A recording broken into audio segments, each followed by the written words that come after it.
Hallelujah. Hallelujah. Giving praise and honor to Jehovah our God, the King of the universe. Thank you for our lives. Thank you for strength. Thank you for good health and the opportunity to call upon his name. And we ask that he would continue to strengthen the nation of Israel, that he will continue to guide us and teach us of his word. At this time, we're going to go into the portion, or the Haftorah, for the portion in the Torah called Shelak. And we'll be reading in the book of Joshua, beginning in chapter 2, beginning with verse 1. And as we continue to read in this portion, we'll see the connection with the Haftorah, which we'll be reading in the book of Joshua, with the portion of Shelak, which is found in the book of Numbers. So once again, we begin in the book of Joshua, chapter 2, verse 1. Hallelujah. Hallelujah. We're in the book of Joshua, chapter 2, verse 1. Rahab receives and conceals 2 spies. And Joshua the son of Nun sent out of Shittim 2 spies secretly, saying, Go view the land and Jericho. And they went and came into the house of a harlot whose name was Rahab, and lay there. And it was told the king of Jericho, saying, Behold, there came men in hither tonight of the children of Israel to search out the land. And the king of Jericho sent unto Rahab, saying, Bring forth the men that are come to thee, that are entered into thy house, for they are come to search out all the land. And the woman took the 2 men and hid them. And she said, Yea, the man came unto me, but I knew not whence they were. And it came to pass about the time of the shutting of the gate, when it was dark, that the man went out. Whither the man went, I know not. Pursue after them quickly, for ye shall overtake them. But she had brought them up to the roof, and hid them with the stalks of flax, which she had spread out upon the roof. And the men pursued after them the way to the Jordan unto the fords. And as soon as they that pursued after them were gone out, the gate was shut. So initially, as we read here in the beginning of the chapter, we see the connection between the Haftorah and the Torah portion Shelak. In the Torah portion Shelak, Moses sent out 12 spies to spy out the land of Israel. They crossed, over the Jordan in order to look through the land and give a report of what the land was and to bring back the report. So now in this instance, in the book of Joshua, Joshua is now sending only 2 spies from the nation of Israel, because this is basically 40 years after the children of Israel came out of Egypt. So now the children of Israel are still encamped on the other side of the Jordan, but the city of Jericho is going to be the first conquest that the children of Israel will take as they cross the Jordan in order to take over the land. So Joshua sent out 2 spies, and it said that he did so secretly. It wasn't in the manner where when Moses sent out the 12 spies, which were actually 12 princes of the nation of Israel, and it was because the nation of Israel asked that spies be sent forth in order to check out the land. In this instance, Joshua just wants to report for himself, because he knows that the Most High God is with him already. He knows that the Most High God has already encouraged him and strengthened him from when we read in the beginning of the book of Joshua in chapter 1. But now Joshua, still as a human being, he still has to go forth and figure out how he, as the military general, has to go forth and take over the land of Canaan. And once again, the city of Jericho would be the first conquest that they would take when they crossed the Jordan. So these 2 spies go into the city, and the city of Jericho, when you read throughout the book of Joshua, it was a city that had thick walls. So Joshua also needed to send forth the spies to figure out how they're going to get into that city in order to take it over. So they went into the city at this time, the 2 spies, and they ran into a harlot whose name was Rahab, as it says, and they stayed with her. They stayed in her house, but at this time, the people in the city of Jericho knew that there were 2 men of the children of Israel that crossed the Jordan and came into the city. And people in the city, talking, they already knew that these 2 men went to Rahab, the harlot. So now word went to the king of Jericho, saying that, 2 spies came out from the children of Israel to check out the city. So the king had sent forth to Rahab at this time, asking that, she would bring forth the men that came to spy out the city, because he's letting her know that they came to spy out the land, to check out the city, to see how it is that they would be able to get into the city. But we're going to see what Rahab does at this point, because it already says that she hid them, because she has a plan for herself. She has a plan for herself as well as her family and her house. So she hid the 2 men of the children of Israel, because she already understands, as we continue reading, that the children of Israel will come into the land, and the fear of the Most High God is upon the city of Jericho. So she has to now, at this point, procure a favor for herself and for her family. Verse 8. Covenant between Rahab and the spies. And before they were laid down, she came up unto them upon the roof. And she said unto the men, I know that Yahweh have given you the land, and that your terror is fallen upon us, and that all the inhabitants of the land melt away before you. For we have heard how Yahweh dried up the water of the Red Sea before you when ye came out of Egypt, and what ye did unto the two kings of the Amorites that were beyond the Jordan, unto Sihon and unto Og, whom ye utterly destroyed. And as soon as we had heard it, our hearts did melt, neither did there remain any more spirit in any man because of you. For Yahweh your God, he is God in heaven above and on earth beneath.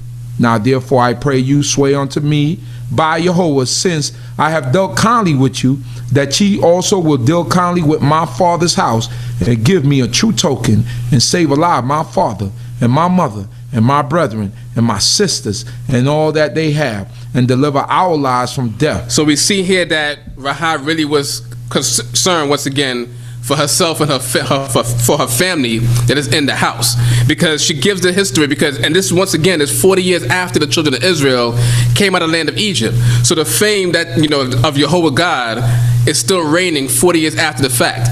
Even though we read in the book of Numbers, in the book of Deuteronomy, that the children of Israel, basically wandered throughout the desert for 40 years because of the complaining and the murmuring that we did in the sight of the Most High God, and he was angry with us. So he killed that generation and brought forth the final generation into the land of Israel. But in the sight of the Canaanites, especially here in the city of Jericho, what took place, the 10 plagues that took place 40 years earlier, with the splitting of the sea where the children of Israel crossed on dry ground, which was also took place 40 years earlier, the people in the city of Jericho still had it in mind, even up until this day that we're reading about here.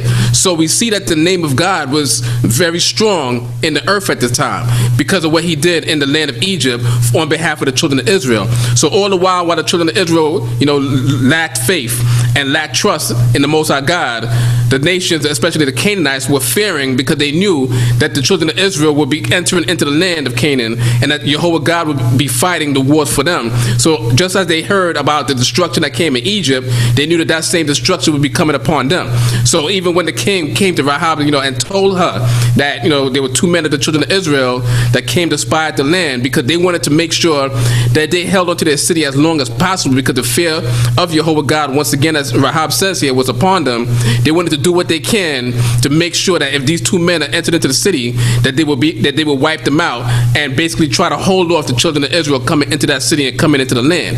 But Rahab, once again, looking out for herself, she lied to the king and told the king that the men were there and that they left. But indeed, as we read here, she hid them, upon the roof of her house. And now she goes and speaks to them and explains to them how the fear of Jehovah God is upon them, and how the people in the city of Jericho, as well as in all the land of Canaan, realize that Jehovah, he is the God of the universe, that he is the true one that is in control of all things, and that the fear of Jehovah is upon all of them. And they know that the children of Israel are coming in to the land of Canaan to take over. So now they're trying to do what they can at this time to basically, push forth by resisting what Jehovah God is bringing forth. So now she speaks to the spies, and she says to them, basically, as she has done kindness to them, because she didn't deliver them into the hand of the king, she's saying now, when the children of Israel are going to actually come into the city, that they will make a promise with her, that they will make sure that her family, her father, her mother, her brothers, and her sisters,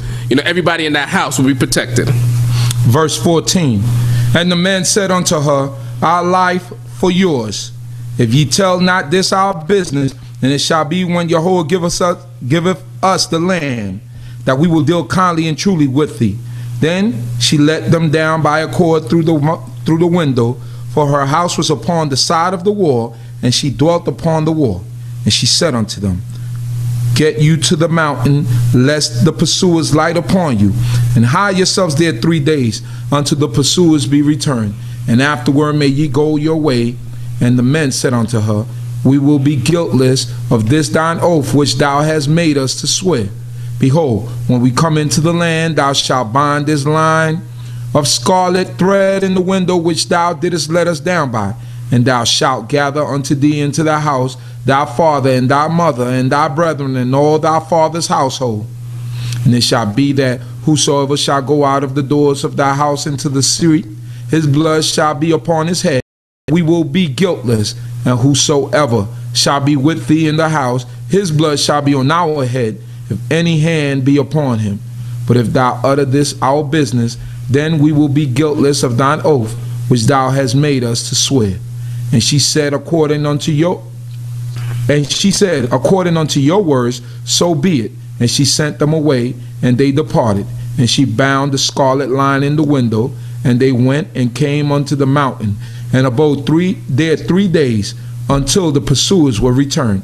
And the pursuers sought them throughout all the way, but found them not. So Rahab, she understood the process when the pursuers that went out to seek the men, when she had already told them that they left the city already, that she already knew the process, that they would, go forth for 3 days, searching all over the land, going towards the Jordan River, because they know and understood that the Jordan River is where those two men cross, seeing that the children of Israel on the other side to cross the Jordan River to come to them. So now she makes this pact with them, and these men, they have to make a decision, because we already read from the covenant that God said that all the Canaanites have to be wiped out. But these men had to make a decision at this time to make an oath or make a pact with Rahab to save her family alive, even though they are Canaanites. But they also realized that she saved their lives, because she could have given them over into the hand of the king. So now they have to repay that kindness for what she did. So whatever she says, in terms of saving her and her family alive, they agree with it. And they said that basically everybody that's in the house, when the children of Israel come to attack the city, her and her family, everybody that's in the house will be spared. And they said to her also, because she's letting them down by the, through the window that's, from her house, because her house is also, as it says, on the wall of the city. So as she lays, she lets them down, before she lets them down, they say to her that they'll be free from this oath if she tells anybody about the pact that they just made.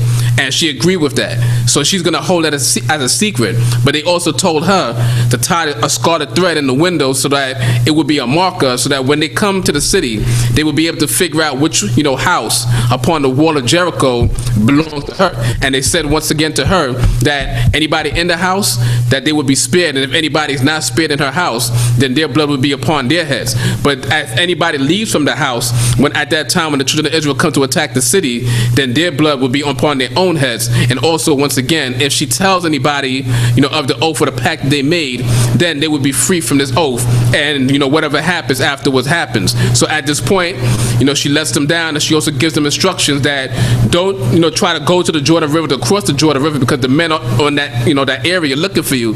So she said, basically, go up to the mountains, hide there for days, because they're going to, weary themselves out looking for you all throughout the plain, of the Jordan River, and then they'll come back. So the men stayed there for 3 days, as Rahab had told them. Verse 23. Return and report of the spies. Then the two men returned and descended from the mountain and passed over and came to Joshua the son of Nun, and they told him all that had befallen them. And they said unto Joshua, truly Jehovah hath delivered into our hands all the land, and moreover all the inhabitants of the land do melt away before us. Hallelujah. Hallelujah. So in contrast with the portion Shelak, the similarity is only that there were spies sent in this portion that we read here in the book of the prophets, the book of Joshua, as well as in the portion Shelak in Numbers. But in contrast, the spies brought back a good report from what they went forth to on their mission to do. They brought forth, it came back and said to Joshua, and it reported to Joshua only, not to the entire nation, as the other spies, in the portion Shelak did. But these spies reported to Joshua directly and told him that the fear of Jehovah God is upon all of the inhabitants of the land, and that they fear their coming, and that they would be able to overtake the inhabitants of the land. Once they crossed the Jordan, and they would attack Jericho and also all of the other cities, that they would be able to overpower their enemies. That's in contrast once again with the portion of Shelak, where the spies that brought forth the evil report, 10 of those 12 spies said that the children of Israel would not be able to overtake that land. They did say that the land was good, but they said the inhabitants of the land would be too strong for them, and they would not have the opportunity to overcome them. So the lesson here also is that we have to trust in Jehovah God, that whatever he says is going to happen, we have to believe that it will happen. So just as he said that the children of Israel would inherit the land of Canaan and be able to take over Canaanites and all of the nations that are there and wipe them out and be able to inhabit in that land according to the covenant that Jehovah God made with Abraham, Isaac, and Jacob, whatever promises that the Most High God has also spoken for the entire nation of Israel, in the past, in the present, and the future, we have to trust and believe that that will come to pass. And we have to make sure that we don't fear any adversary or any enemy that may come against us, because once the word of Jehovah God is spoken and goes forth, it will not return to him void. He's going to make sure that he accomplishes everything that he has spoken. But we have to make sure that we trust in him and fear no one else. So we thank the Most High God for his word and asking that he would give us the fear of him and teach us how to trust in him and how to believe him and show us the way that we should walk before him in wisdom. Hallelujah.